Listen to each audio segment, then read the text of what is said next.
Hey, what's up, everybody? Welcome to Pop Culture Philosophers. I'm Rockin Robbie Billups, and it's time for the weekly comic book review.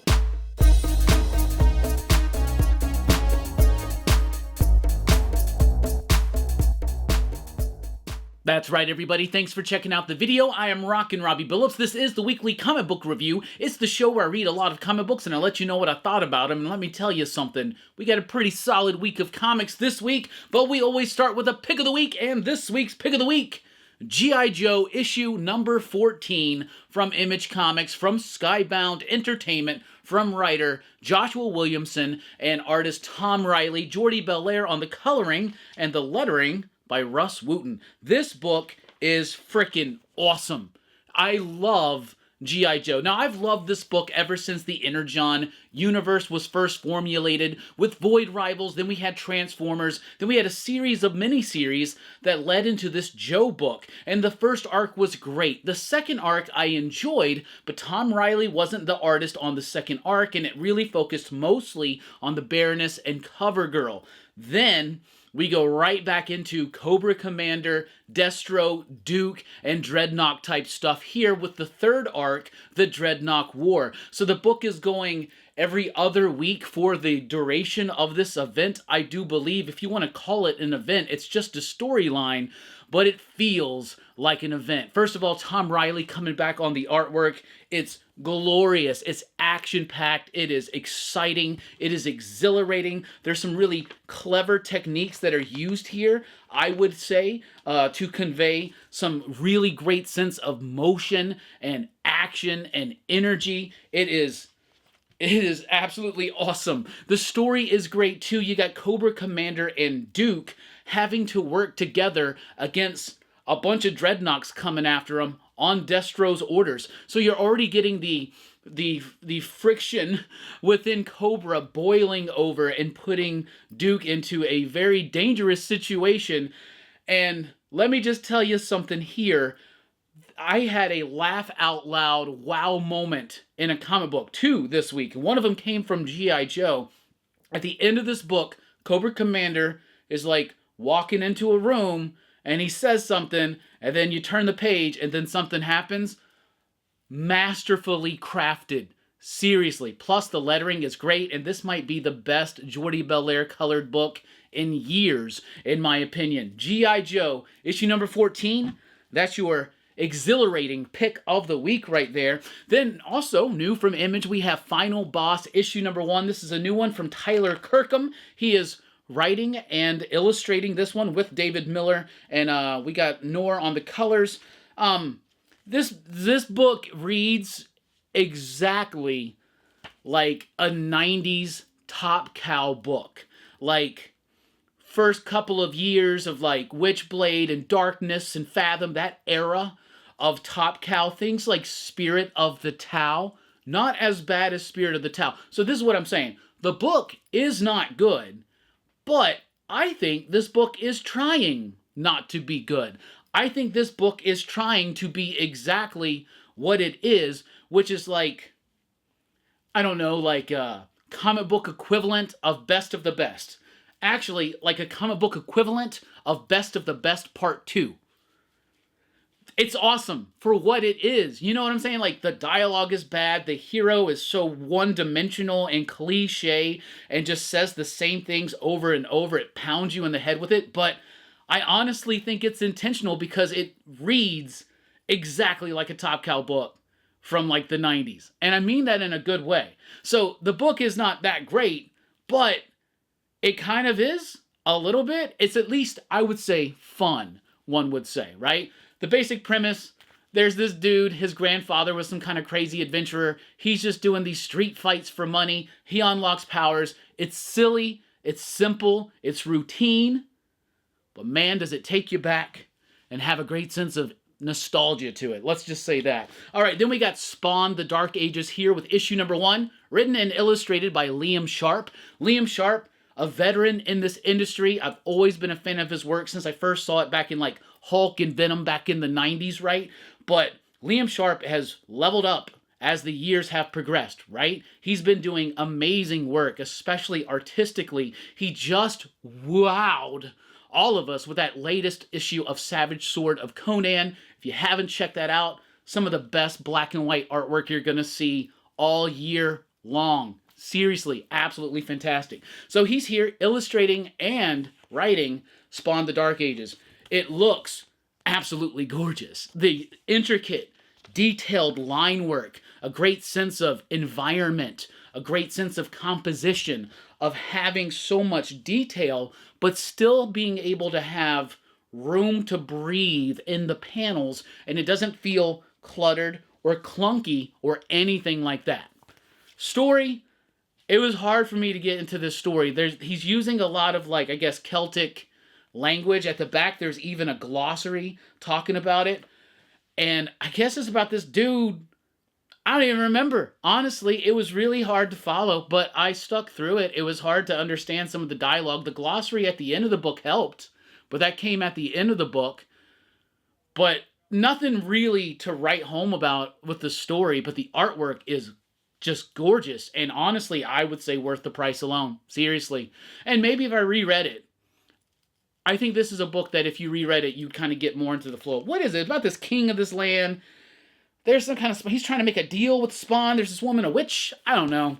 It's dealing with a lot of, like, Celtic mythology and stuff like that. So that's kind of cool. But I was just mesmerized by the artwork. The artwork in this book is killer. All right, then we've got Capes, issue number 1. This is from the Invincible universe. Capes is a book that has existed before. I think it was like 20-ish years ago. Robert Kirkman, Mark Englert, they did this book called Capes, which is a team within the Invincible universe on Earth of superheroes, and they kind of operate, it's kind of like a parody of cliched superhero type things. It's funny, it's goofy. The art has this kind of like Eric Larson quality to it. So does the writing, actually. This feels like Kirkman and Englert doing their best Eric Larson. Like when he's doing, like, I don't know, what's the team in Savage Dragon? There's like a superhero team that exists in Savage Dragon outside of Savage Dragon. It's pretty cool. Anyway, so it's just weird, wild, wonky, fun type stuff. It came out a while ago. They're going to continue this series. So this is reprinting that original material from back then, but it's been recolored. It's been tweaked by the artist as well. So it's almost apparently, because I never read it originally, is visually a little bit of a new experience. And after the 6 issues of the reprints, they're going to continue on with new stories. Invincible's huge. Robert Kirkman's huge. Skybound's huge. Huge and huged. Huged? You can't past tense the word huge. I guess I can. I'm recording it and editing the video.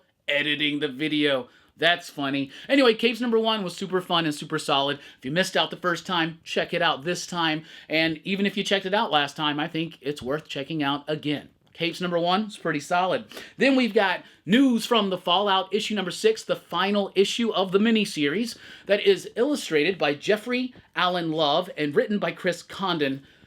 I've loved this book. I think it's one of the best books of the year. Seriously, Jeffrey Allen Love's artwork is stellar. He uses very interesting techniques. Visually, this story is just told through silhouette, and it shows the power of his ability to play with shapes and figures within silhouette. And it works so well. And we get here to I consider, quite the bone-chilling, very appropriate ending for this somewhat nuclear zombie tale. Great ending, reminiscent of a lot of my favorite zombie movies. It has a great atmosphere to it, this book does, and to me, honestly, I cannot wait till the trade or hardcover comes out to sit down and just read it. It'd be a quick read, but it would be a really great horror read, especially with the way in which the story is visually told. News from the Fallout, issue number 6. Hellaciously awesome ending. Then we've got No Man's Land, issue number 3, written and illustrated by Szymon Kudranski. No Man's Land is Kudranski's best work of his career so far. I've been a fan of this cat's artwork for a while, right? Then he decided, you know what? Let me do my own comics my own way. He started releasing a series of series that he was writing and illustrating and doing everything on his own, right? What does he call it? One-man art comics. That's exactly what it is. First of all, I applaud people like that. The less cooks in the kitchen, the more pure the story being told from the creator to me. Like, there's less interference, right? I really, really appreciate that stuff. So, Something Epic was a really solid comic. Blood Commandment was even better. And now No Man's Land, super solid. So this is set back in the Cold War era. A body turns up in the ice bridge that forms between Alaska and Russia every so often, right? A body's there.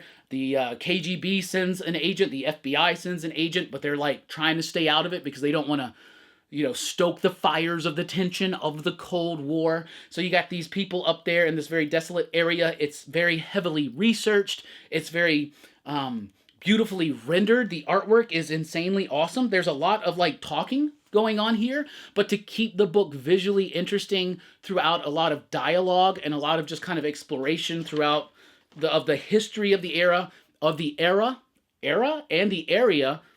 But also having a really great sense of knowing when to dial that back and just let the art kind of speak for itself. It's got your favorite 90s psychological thrillers, movies like Silence of the Lambs, movies like Seven, or the greatest psychological thriller of the 90s, The Exorcist 3, movies like that kind of a vibe, that kind of a feel, incredibly well researched, incredibly well executed. Kudronsky's work's just getting better and better, and this was the best issue, and it gets to that point, what you get in all of these kind of stories, and you know it's coming, and it comes, and it takes you by surprise, and I'm ready to see what happens. This book was stellar, absolutely solid. Then we've got Exquisite Corpses here with issue number 7. Solid enough issue. It's what I'm finding with Exquisite Corpses is that because there's these, in the town, there are these characters that are dealing with what's going on with these organizations representing the 13 families that secretly control the U.S., right? They take over the town. They send in every clan, every colony, whatever. They send in a killer, right? So you're having this tournament going on in this town, and these people, these real people in this real town with these real lives are in the midst of this, and there's so much of this going on, and then they focus so much then on just the battle of the issue of what assassin versus what assassin that is pulling me away when I'm like, I don't remember who are the main characters or who are the other characters in the town. And when they get back to them, I start remembering it, but then I'm like, wait a second, how did they get there? What happened here? So I'm losing it just a little bit, but each issue is still pretty solidly constructed. Every issue kind of really does focus in on one battle between two of the assassins. This was pretty freaking cool. I liked it. I loved the artwork. The artwork is by, is it Claire Rowe? Yeah, Claire Rowe. A little bit of Michael Walsh in there too. But Claire Rowe's artwork was freaking awesome. I had a lot of fun with it. It's still intriguing, but it's not grabbing me as much as I probably want to, but I think it also just, the disconnectedness of multiple writers, multiple artists, it leads to not necessarily an inconsistency, but a disconnection, at least for me, is what I'm saying. But it's still solid. Then we've got the Sacrificers here with issue number 17. After the events of the last issue, I had no idea where are we going with this story. Rick Remender and Max Fiumara have not disappointed. They're taking this story into bold directions, interesting new directions that I did not see coming whatsoever at any point of this series before these last couple of issues, which are the first two of this latest arc. If you haven't been reading The Sacrificers, it's one of Remender's best current works. The artwork from Max Fiumara is absolutely astounding. It's big. It's epic. It's crazy. It's crazy. The structure of this arc in particular is kind of blowing me away. It really is. It's like no one else would do it this way. And I got to give props to the team for doing it this way. Anyway, Sacrificers number 17, as usual, dope as hell. Then we got Everything Dead and Dying here with issue number 3. It's a solid book. Jacob Phillips on the art, Tate Bromball on the writing, I do believe. Yep. Pip Martin on the colors. Coloring's great. The execution on the page, the artwork, everything about it is solid. The emotional resonance of the characters, the writing, the script, everything is solid, right? It's a zombie story. It's about this dude, his partner, and their daughter become zombies, and most of his whole town becomes zombies, but he can't let go of it, so he still lives in his house with his zombie husband and his zombie daughter. And then some people, real people, not zombie people, come in and they see dead people. They start shooting. It causes a conflict. It's interesting, but it's just kind of retreading shit that I've seen so many times because I've seen so many zombie movies. I've read so many zombie comics and things like that, right? This one is just a little, it's still good. It's good, but it doesn't have that extra oomph factor or something unique to really separate it from some of the other zombie stories. Like, for instance, News from the Fallout, which has such a striking and unique visual presentation that it stands out from the rest because of it. Also has some interesting ideas. There are interesting ideas, not really interesting ideas, but there's really great character work being done in the pages of Everything Dead and Dying. It's kind of sad, obviously, but at the same time, it's kind of almost been there, done that. But I don't know. We'll see what happens. Let's jump over to DC. We got a huge one from DC. How about Batman Deadpool issue number 1, the latest of the latest series of crossovers between DC and Marvel. So a couple months ago, Marvel did their version of it. Deadpool, Batman with Zeb Wells and Greg Capullo, and it was a fine story. There were some backup stories in there, and they were okay. Here, we got DC doing it. Batman Deadpool. The main story, which is the Batman Deadpool story, is written by Grant Morrison, and it's got artwork from Dan Mora. I'm already 10 times more excited for this book. I'm a huge fan of Grant Morrison. Grant Morrison, my favorite writer, period, right? Love Grant's work. So excited for this. If you are a fan of Grant Morrison, you are going to love this book. It is so meta. It is meta about its meta-ness. It's so much so that it goes beyond meta and it just becomes a regular comic again. It's crazy. So many references to Grant's past work, like his work on New X-Men, or their work on Batman, or Grant's work on, what was I going to say, Animal Man, for instance. Lots of stuff about that, like really interesting, break the fourth wall. Do you remember this one random issue of Suicide Squad? Because I sure do, because I have it in my collection. It's the only single issue of Suicide Squad I have in my collection. Why? Well, I'm not going to spoil it for you, but it all is relevant here. Also, how about some amalgam action? There's some amalgam action in this story, and it's just fun. It's just fun. Deadpool's annoying. He's supposed to be. I like the way that Grant handles it. I think Grant did a hellaciously awesome job on the script here. Then let's talk about, and this was the other comic that had an out loud reaction. I out loud laughed during that one of the bits, and I don't want to spoil it, so we'll talk about it later. But the artwork is by Dan Mora. It's great. It's got such a sense. I mean, what can I say about Dan Mora's artwork that I haven't already? I mean, it's pretty much just a script type thing right here. There's a page right there that's like an homage to an Animal Man page. Anyway, so I loved it. I thought it was great. I thought it was so much better than the Deadpool Batman story by Wells and Capullo. I thought it just kicked ass. I really do. I thought it was amazing. Then we got the backup stories. So the backup stories, let's see. We've got, are you not going to just put it all there nice and neat for me? All right, so there is, of course, there's a oh, here we are. We got a Hellblazer Doctor Strange story that's written by James Tynion and Josh Williamson and Scott Snyder with artwork by Hayden Sherman. It is gorgeous. It is awesome. It's a nice, quick little story that's pretty cool and kind of comparing the dark and magical corners of each universe through the lens of John Constantine in particular, and Hayden Sherman just killing it on the artwork. I thought that was great. Then we've got a Nightwing and Laura Kinney Wolverine story by Tom Taylor and Bruno Redondo. It's a good story. It's fine, but man, this is a book that a lot of eyes are going to be on. You got Bruno Redondo doing really two cool characters, and you got like 2 pages of really cool like dynamic action, and then the rest of it's just kind of like them sitting around talking.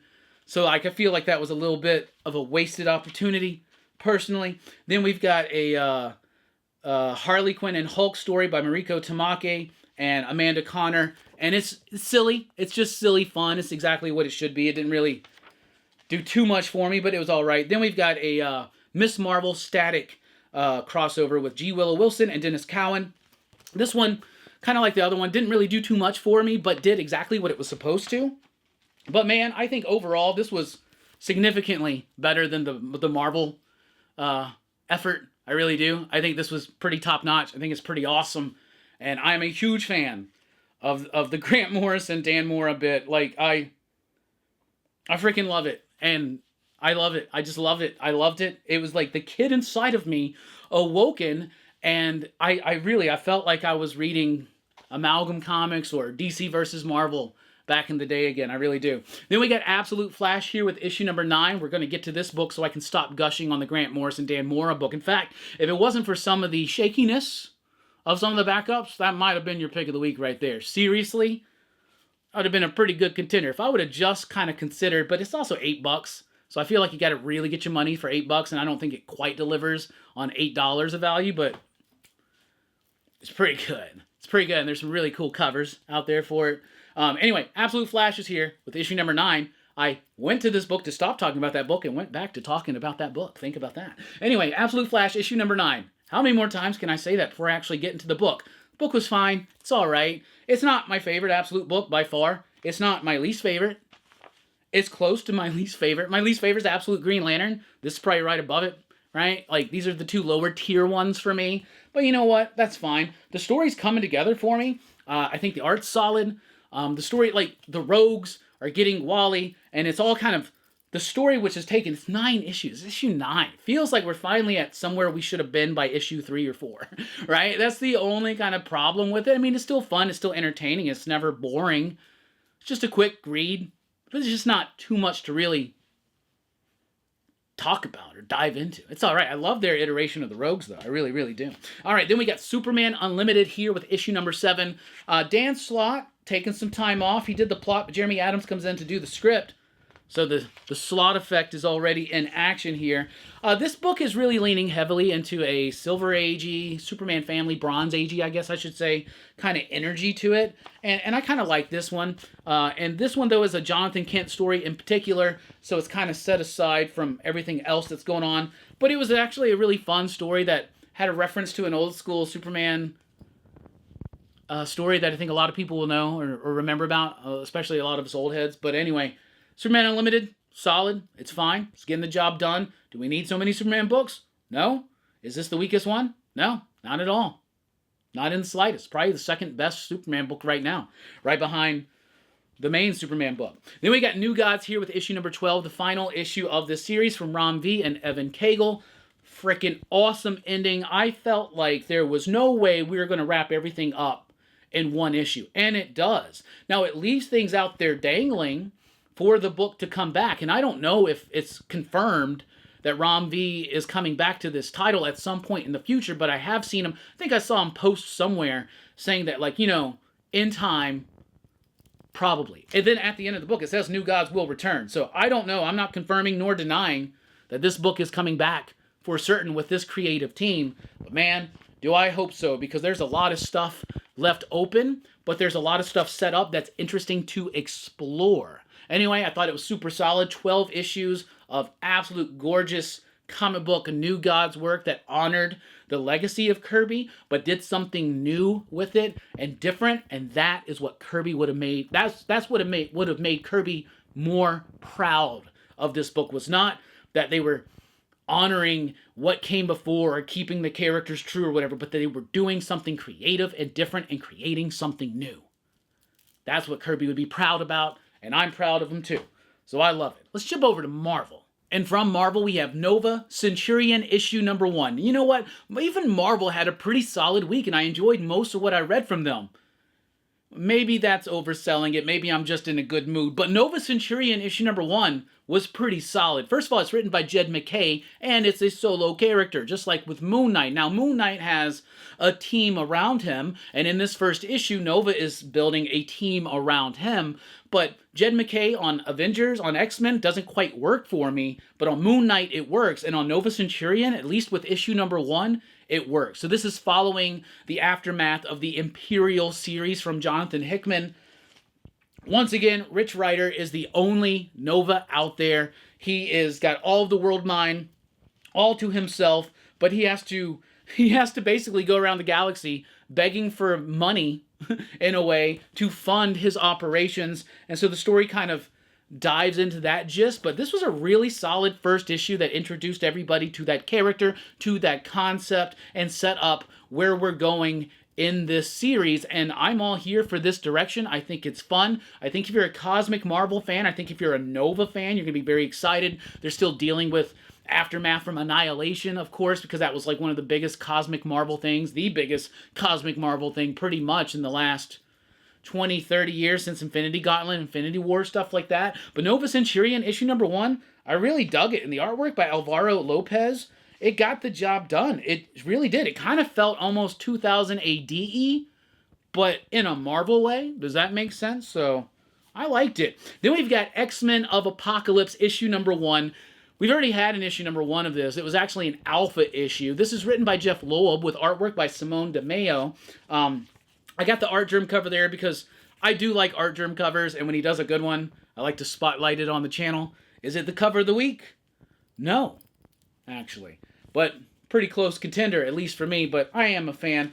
But anyway, so X-Men of Apocalypse, what is it? Well, it was all set up in that alpha issue right after the end of Age of Apocalypse. That universe continues living, right? But then the idea of Age of Apocalypse, right, was that time changed and the Marvel timeline changed into the Apocalypse timeline, and then they reverted it back to the regular timeline, but that timeline kept going. Anyway, so a group of some of those X-Men from the Age of Apocalypse find their way into the Marvel Universe 616. And the first person they come across is Nate Gray.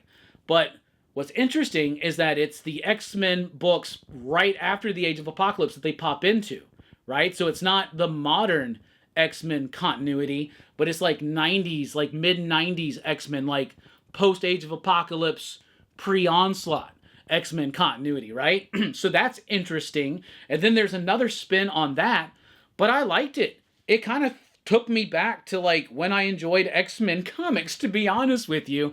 But the X-Men of that era do get involved as well. Lots of fights, lots of shenanigans, lots of fun.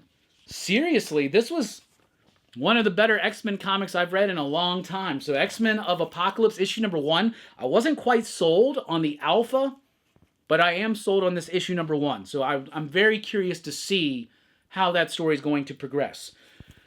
X-Men Age of Revelation.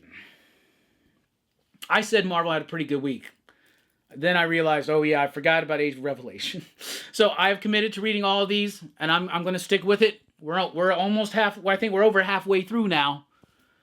So that's cool, because to be honest, I kind of like the idea of Age of Revelation, right? This terrorist group that's being set up in the pages of X-Men unleash this thing called the X-Virus. It starts killing humans or turning them into mutants.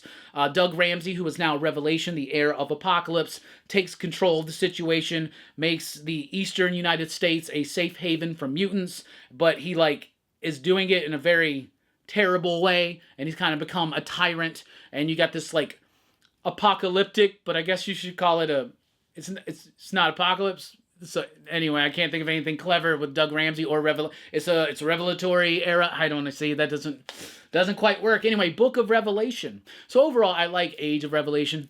I like the idea of it, but it's a bunch of miniseries. A lot of them are just kind of crap, okay?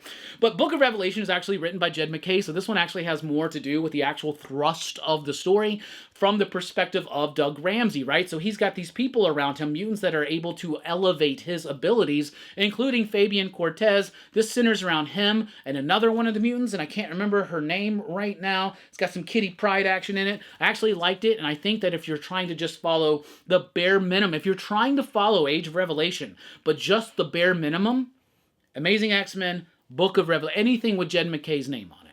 I think I've said that before. I'll say it again. This issue, though, was kind of intriguing.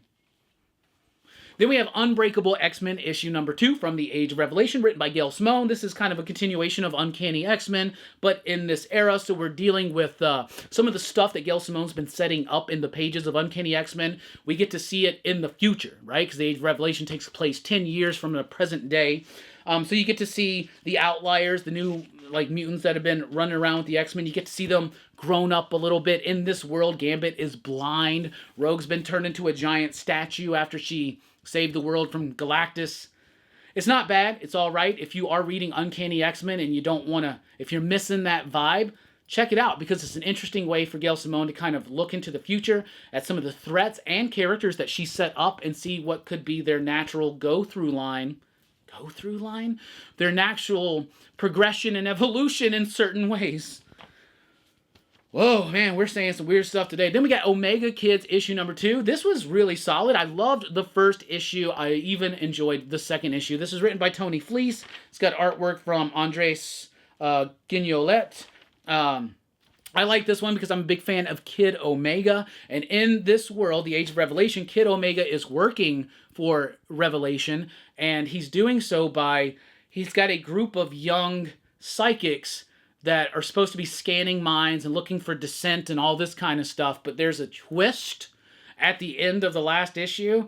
And then this issue happens. I'm like, wait, what about the twist? What's going on with the twist? And then we get back to that twist. And then we twist it around again. And the ending of this one was really freaking exciting. So Mega Kids was good. I liked it.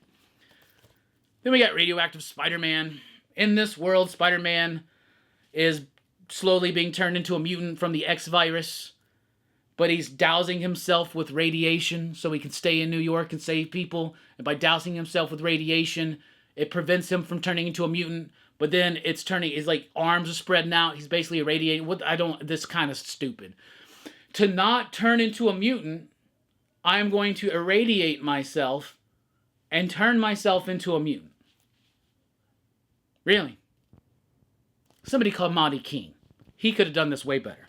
Then we got The Last Wolverine, issue number 2. So in the Saladin Ahmed Wolverine book, there is a new Wendigo who then befriends Wolverine. Logan then teaches him how to curb his cravings for human cannibalistic flesh type stuff. He's a Judd. Anyway, so in this one, in the Age of Revelation, Wolverine is now like the #1 agent of Revelation. He's like his agent of death, his #1 assassin, right? So Wendigo, or this version of the Wendigo, is now the last Wolverine, and along with the Vindicator, who is apparently Logan's wife, and Nightcrawler, they have to go and try to save Wolverine. It's not going to go well for them, I'll tell you that. Book's okay. It's not that great. Then we've got One World Under Doom, issue number 9, the final issue of this bloated, overwrought series that I have not liked. I've not liked it because I feel like Victor has not been portrayed as doing the things for the reasons that Victor would do. I'm very much attached to Victor Von Doom. I'm a huge fan. He is my favorite character in fiction. Probably, period. I mean, who's next to him? Dracula, maybe. Dracula, maybe. But I will go Dr. Doom. Victor is, to me, the shit. Victor is everything. I love Victor, and I love the idea of him becoming Sorcerer Supreme, taking over the world, showing the heroes how it's done. But somehow, his hubris or something, like it causes a fall. I like all that. I don't like it being plugged into a statement on the modern state of certain things. And that's fine. I don't mind things that are on the nose, but I don't want Victor to be on the nose, man. You know what I'm saying? So I have not really liked this book. It's been up and down. Like, I love the issue where he fought Dormammu. That was great. Was that issue 4 or something? I thought issue 4 was going to go down as the best issue of the series. And it might still be. But issue number 9 is pretty close contender. I frickin' loved the majority of this issue. I really did. Because it finally felt like Victor. It finally felt like this is exactly what Victor would do in this situation. There was a big moment at the end of issue number 8. Okay, we'll see where we go with this. Ryan North, he's the writer. We'll see. We'll see where we're going. Then I read this issue, and aside from a couple little things at the end, the very, very tail end, I was like, yep, that's exactly what Doom would do. And I'm here for it, and I finally felt like Doom was Doom again. And at the end of the series, he finally feels like Doom again to me. And I loved it. I thought it was a great, solid ending. I really liked the ending of this book. Also, there's a new Sorcerer Supreme in town. They got a new book on the way. FOC's already passed. It's already been spoiled. But the official revelation of who the new Sorcerer Supreme is, this happens here in a post-credit scene. So there you go. There's also something else set up there. We'll see what they do with it. But Doom was Doom. And that was enough for me to actually really like that issue. Then we got The Amazing Spider-Man here with issue number 16. I'm tired of this story. Peter's off in space somewhere. To me, that story is incredibly boring. On Earth, Ben Reilly is pretending to be Peter Parker, living his life, and Norman Osborn is pretending to be Spider-Man and living the Spider-Man life. I'm so bored with all three of these stories. So I read this one. I'm still bored. I was really liking the Joe Kelly run, but this stuff, I couldn't be more bored. There's some interesting things being done with Norman, I guess, though. So I'll say that. Yeah. Then we got The Punisher here with issue number 3. Red band edition, so it's bagged. You gotta open it up. You gotta open up, tear up that bag, y'all, to read it. Anyway, Punisher is back. He's being controlled by a villain in the Marvel Universe. I'll say that. I won't spoil who it is, in case you haven't been caught up on the book. But Frank doesn't remember who he is. He's being controlled, manipulated by somebody. How? We'll find out. Pretty cool, interesting stuff here. Art could be better.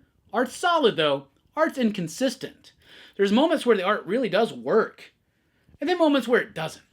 Like, this moment works and doesn't. Like, I don't know, man. Like, he's too short and squat, like a dwarf or something, but at the same time, it's a great moment in the story. Anyway, Punisher's back, and he's doing Punisher-y things, and it's red band, and this is a red band that actually goes for it. I mean, yeah, fingers getting cut off, heads getting blown away. It's pretty cool. It's not as insane as the Garth Ennis, Steve Dillon days. Oh, those were the days. Will we ever have those days again? No, we won't. Then we have the Ultimates here with issue number 18 from Dennis Camp and Juan Frigeri. I always forget the artist's first name. I think it's Juan. I don't forget because I always think it's Juan, and it is Juan. Anyway, a decent issue of the Ultimates. This is an issue where Tony is kind of making a statement to the world right before the Maker's going to come back. So this is like, the issue is the calm before the storm, but it's also setting up some stuff that's going to be pretty important probably as to how Ultimate Endgame is going to boom. You know what I'm saying? So Ultimates has been solid, and this is the calm before the storm that is Ultimate Endgame, which comes in just a couple weeks, 2-3 weeks, something like that. Maybe, I think it's at the end of the year. I think it's the last new comic book day of the year, so maybe it's still another month. I don't know. Anyway, then we got Predator versus the Marvel Universe, or Predator kills the Marvel Universe, issue number 4. You know, I just got out of the movie theater a couple days ago watching Predator Badlands. Had so much fun, and I've been having just as much fun with these Predator Marvel crossovers. The Wolverine one, the Black Panther one, the Spider-Man one. It's all led up to this. Kraven is part of the family now with the clan of Predators out there hunting and literally killing the Marvel Universe. It's big, dumb fun. Gigantic, moronic splendor. Don't expect too much out of this book, and it will deliver exactly what it intends to deliver, and you will receive it aptly so. So I like the book. So there you go. Let's jump over to Dynamite Entertainment. Dynamite has The Lion King out this week. Written and illustrated by Edwin Gallman. Looks gorgeous. Looks exactly like The Lion King, as it should. And the story is interesting, too. So it's set within the first movie, the very beginnings of that first movie, and you get to see Mufasa kind of going, like, what does it mean to be the king, to be the Lion King, and he has to deal with, like, some headachy type stuff, and then Simba's being Simba, and there's this whole thing going on. I mean, but I liked it. I thought it was interesting, and you know what? If you're trying to get your kids to read comics, if you got nieces and nephews, if you got grandkids, something like that, right? Yo, Christmas is coming up. Go buy some stuff like this. Get some Lion King comics. Get some Lilo and Stitch comics, and like throw them a kid's way. I always get my nieces and nephews comics for Christmas. Sometimes they like it. So, well, I should say, some of them love it. Some of them don't like it. But you know what?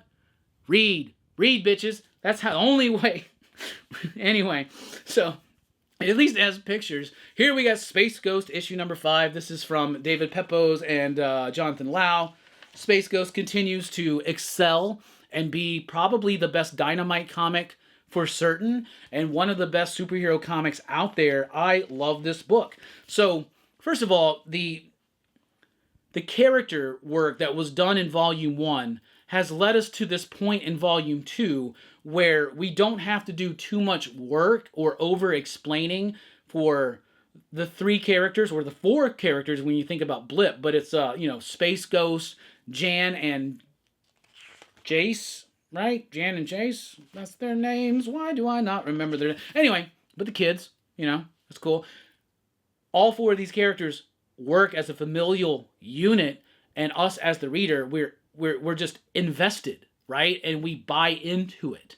And the artwork is always exciting and exhilarating. And this one, the team has to kind of help the Kree and the Skrull get along, basically, right? These two opposing alien races that have been at war with each other. They're trying to have a peace treaty. Somebody's in the midst of that. So what this book really excels at is telling traditional yet modern and exciting superhero stories in the short form, while also building out something that is rewarding for the ongoing reader, that really elevates and builds up into something big. Space Ghost does comics, superhero comics, the way superhero comics are supposed to be done. So, more people should be paying attention to that book. Then we got the... Let's start that over. Then we've got The Terminator, Metal, here with issue number 2. This is written by Declan Shalvey and Rory McConville, with artwork on this issue by Owen Marin. This is freaking awesome. So the Terminator book, there's already been one of these, and Declan Shalvey was the writer on that with the different artists on different issues, telling a bunch of like 1 issue, 2 issues, like stories, right? So this is just a 1 issue story. Now, in the first Terminator book, which was 10 issues, all of it eventually came together. All these different stories that were just cool and self-contained Terminator stories in and of themselves, all built up into a really satisfying conclusion that tied everything together. I feel like, pretty sure they're doing the same thing here, but this issue works so well as a standalone story. It's just good. If you're a Terminator fan, you can just pick up issue number 2. Just pick it up this week and read it. What Declan and Rory are able to do are tell really powerful, but tragic, but like more hard-edged Terminator stories. Because of the way that this series is structured, the good guys don't always win, right? And there's some really creepy moments. This is scarier than most Terminator movies. Yeah, Terminator Metal. If you're a Terminator fan, check it out. Then we got Silverhawks, wings of silver, nerves of steel, Silverhawks. Anyway, it's the last time I get to say that for a while, or do that bit for a while, because this is the final issue of Silverhawks, but we are promised that Silverhawks will return. So Ed Brisson, George Kambadias, they've done a great job of taking the property of Silverhawks incredibly serious, but also honoring what Silverhawks is, right? They're a space force out there in the galaxy fighting crimes, crime fiction in space, and it has the subtlety of it, of the characters also and what they're going through, which is something the show never really did. These are people who have given up their humanity, basically, to become these cybernetic organisms to police the galaxy, or police space, right? So that's pretty freaking cool. But it's going into the nuance and the details of that, and at the same time still being grand and epic and scale when it needs to. Very satisfying conclusion.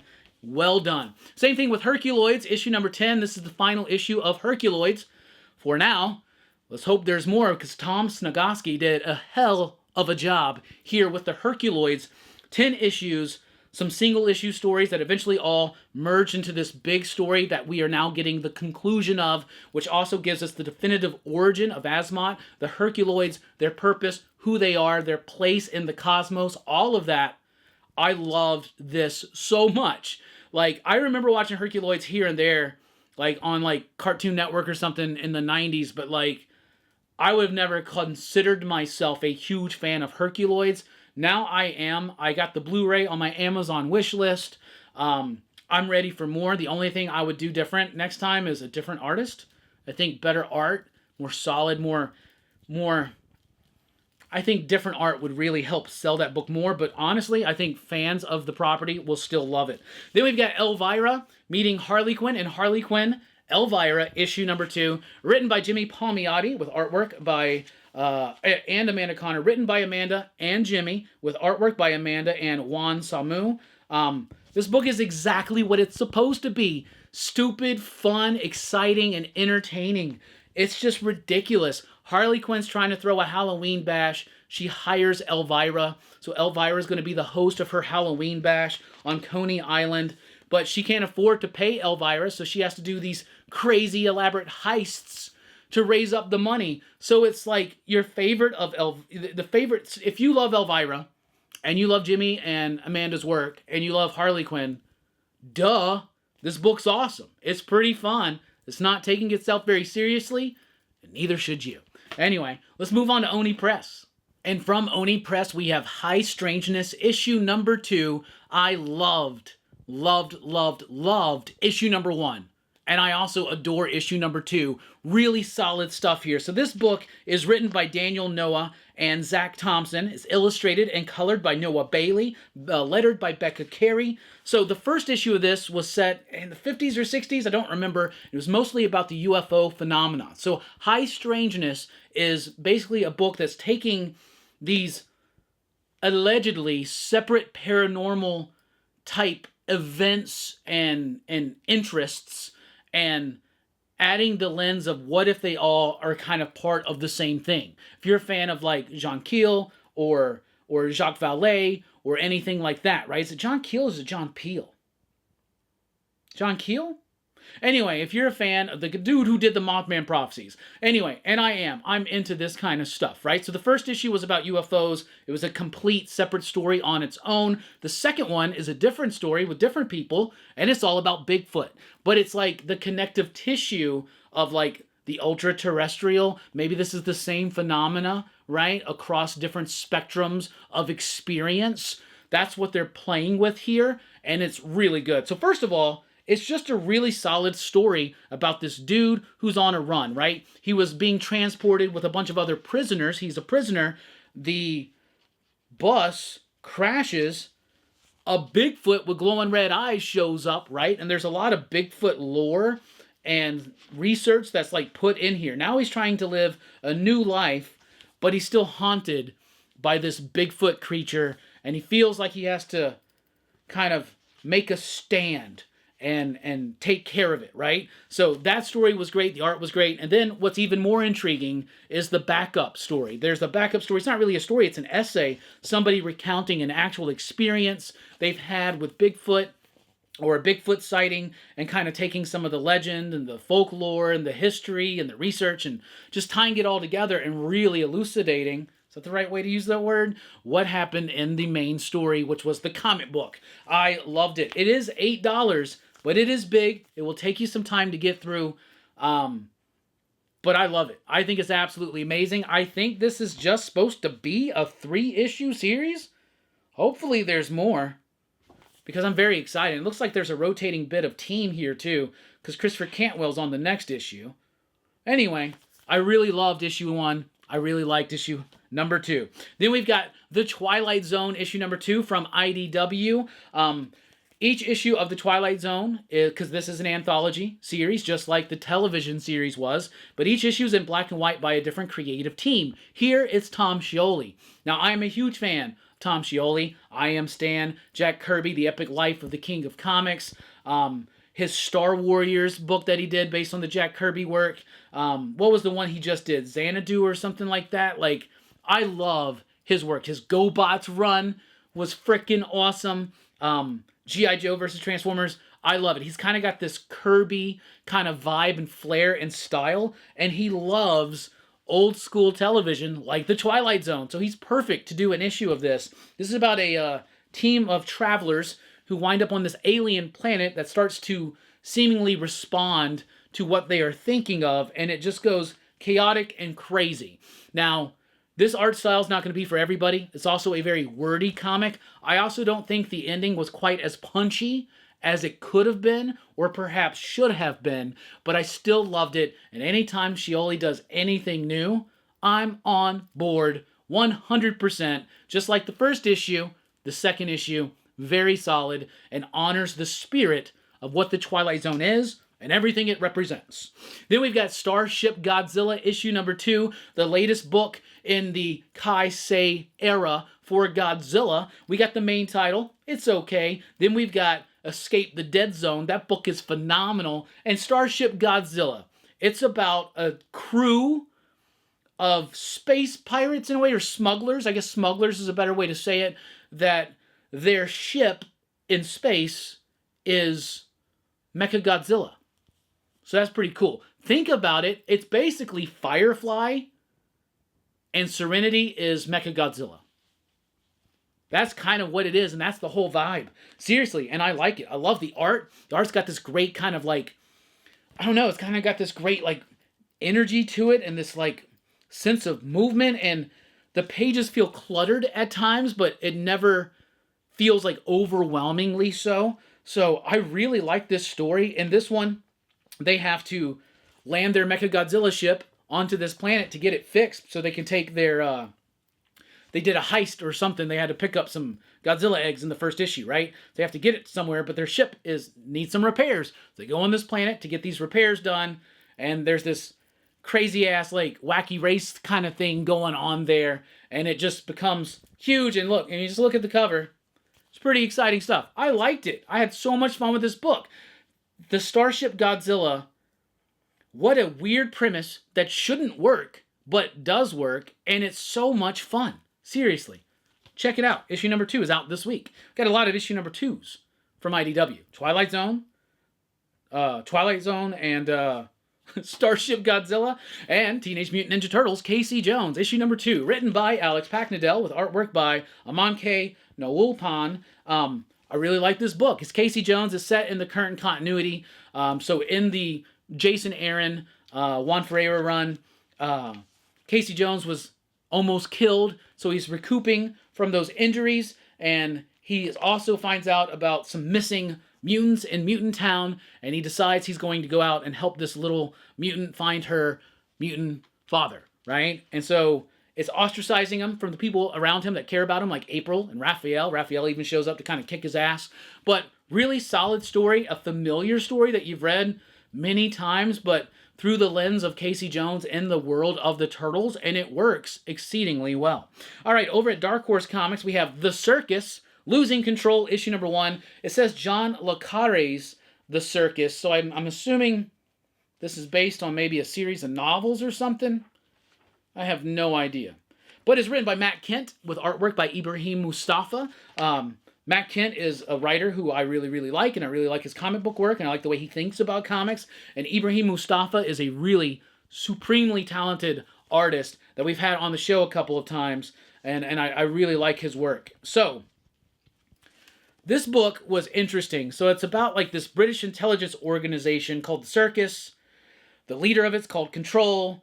And they do a good job of kind of like setting up this world, or I should say this organization, right? Letting you know who the different people are, what the different things are, and then there are these people called mothers. Anyway, it's about this one woman who is like kind of like the number one assistant, I guess you could say, to the person who's in control of the circus, which is somebody named Control. He's just gone one day, so she's trying to keep it secret and trying to find him. I don't know, it was interesting. It didn't really hit enough of a point to really... you know what I'm saying? But it built this organization and a little bit of this world up so well that I am intrigued. It's very novelistic. It reads and has the structure and pace and even the dictation a little bit of a novel, less so of a comic. I don't know.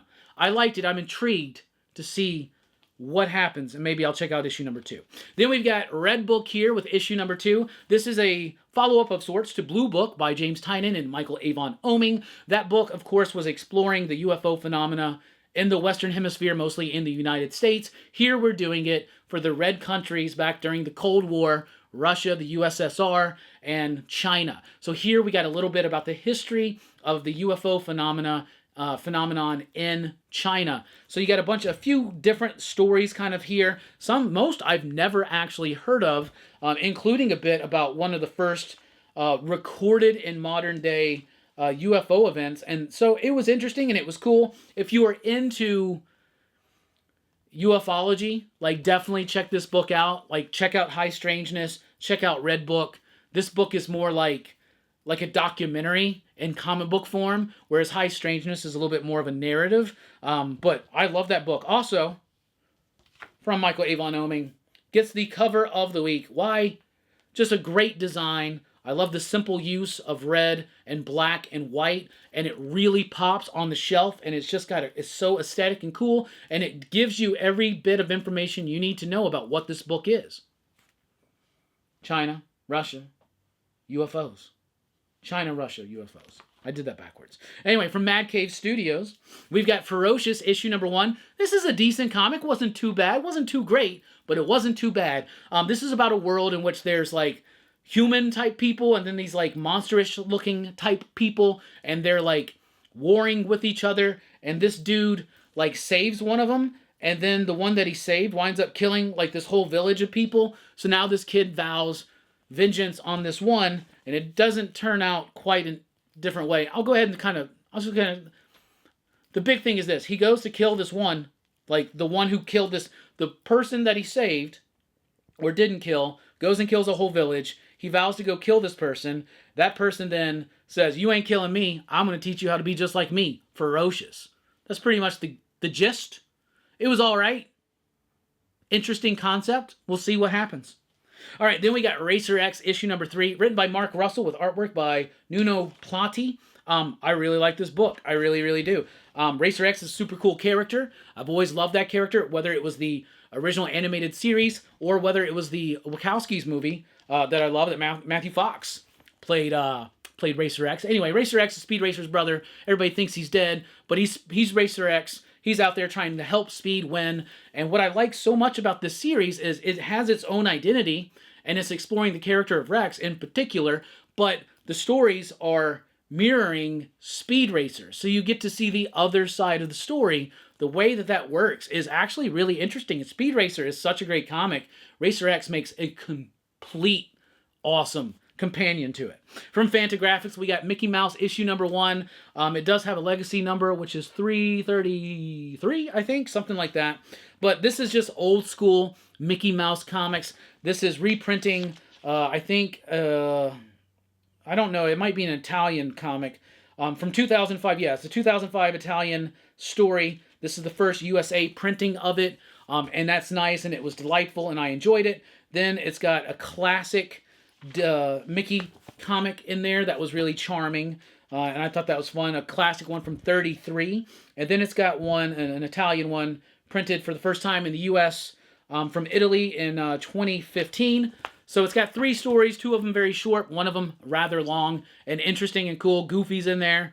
I mean, once again, whether it's for you, whether it's for your kids, whatever. Mickey Mouse, pretty solid stuff, and unlike some of the Marvel Disney stuff, this is like more true to the classic Walt Disney Comics. Then we've got The Disavowed, issue number 2. This is from Massive and Devil's Due Studio. This is kind of like a grown-up, really hard R version of G.I. Joe. In a way, I really was taken by surprise by the first issue and liked it. Issue number 2, not quite as much, but it does have a really intriguing ending that makes me want to bring it back. But it's basically G.I. Joe, but with cussing, with some silliness, with violence, with gore, with blood, and it's interesting. It's interesting enough. It's silly. It ain't gonna change your life, but it was solid enough. Especially if you're a Joe fan, you might want to check it out. I also believe that the creators of this book, Joe Blaylock and Pop Mon, did G.I. Joe back when Devil's Due was doing it, right? All right, and then we have Aerotech issue number 1, or Erotic number 1. This is about a company that makes sex bots, and there's this dude who's like the guy he's the testee. He's got this sweet gig of being able to test these sex robots, and one's like giving him a handy, and it kind of goes crazy, and there's something going on there, but it's silly, it's dumb. I didn't really like it, but this is definitely going to have an audience. So it's crude, it's rude, it's silly, it's stupid. There's an audience for it. Anyway, so that's what I read, and then there's a couple trade paperbacks or collections that are out this week, including the graphic novel Dracula Book 2, The Brides. This is from Matt Wagner and Kelly Jones. It's the continuation of their Dracula epic. Book 1 has already come out. I have a copy, but I have not read it, so I have not read this one either. But I'm very much excited to do so, and I almost forgot about it until Book 2 came out, and there's a Book 3 on the horizon as well, so maybe I should get to reading. But yeah, Kelly Jones, Matt Wagner doing their Dracula story in epic fashion. Also, the latest edition of the Richard Corbin Library is here. This one with Rat God, which is a miniseries he did, heavily influenced by H.P. Lovecraft, and it also includes his Reanimator, as well as color and black and white versions of the long out of print The Rats in the Walls. So these are Lovecraft pen tales adapted by Richard Corbin. This is like, what, the 7th or 8th book in the Richard Corbin library. So happy that Dark Horse is doing that. Continue to do so. All right, so time for the You Dig rating scale. So out of 5 possible You Digs, what do I rate these books? Erotic or erotic gets 1 You Dig. Disavowed gets 2 You Digs. Mickey Mouse gets a 4 You Digs. Racer X gets 3. Ferocious gets 2. Red Book gets a 3.5. The Circus gets a 2.5. Casey Jones gets a 3.5. Starship Godzilla gets a 4. Twilight Zone gets a 4. High Strangeness gets a 5. Perfect score right there from me. Elvira Harley Quinn, or Harley Quinn Elvira, gets a 4 You Digs. The Herculoids gets 3.5. Silverhawks gets 3. Terminator Metal gets 4. Space Ghost gets 4.5. The Lion King gets a 4. Predator Kills the Marvel Universe gets a 3. The Ultimates gets a 3. Punisher gets a 3. Amazing Spider-Man gets a 2. One World Under Doom gets a 4.5. The Last Wolverine gets a 1.5. Radioactive Spider-Man gets a 1.5. Omega Kids gets a 3. Unbreakable X-Men gets a 3. Book of Revelation gets a 3. X-Men of Apocalypse, I'm going to give that one a 4. Nova Centurion gets a 4. New Gods gets a 4.5. Superman Unlimited gets a 3.5. Absolute Flash gets a 2.5. Batman Deadpool gets a 4.69, dudes. Everything Dead and Dying, give that a 2.5. The Sacrificers, we're going to give that one a 4. Exquisite Corpses gets a 3. No Man's Land gets a 4.5.